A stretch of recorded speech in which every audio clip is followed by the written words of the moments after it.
ভূত বা পেতনি, যা দেখা যায় না, ছোঁয়া যায় না, ধরা যায় না, কিন্তু অনুভব করা যায়, এইসব বস্তুকে তুমি ভূত বা পেতনি হিসাবে চিনলেও আমি চিনি অ্যাবস্ট্রাক্ট নাউন হিসাবে।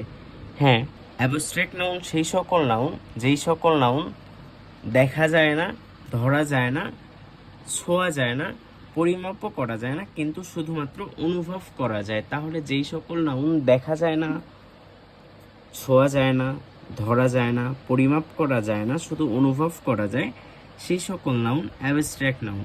আরও কিছু অ্যাবস্ট্রাক্ট নাউনের এক্সাম্পল আছে, দেখো।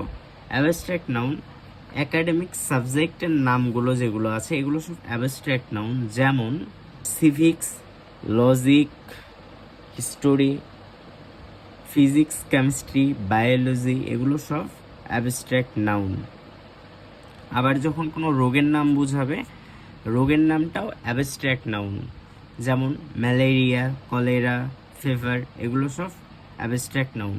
আবার খেলার নাম যখন বোঝাবে তখন খেলার নামটা অ্যাবস্ট্রাক্ট নাউন, যেমন ক্রিকেট, ফুটবল, ভলিবল, বাস্কেটবল, এগুলো সব অ্যাবস্ট্রাক্ট নাউন।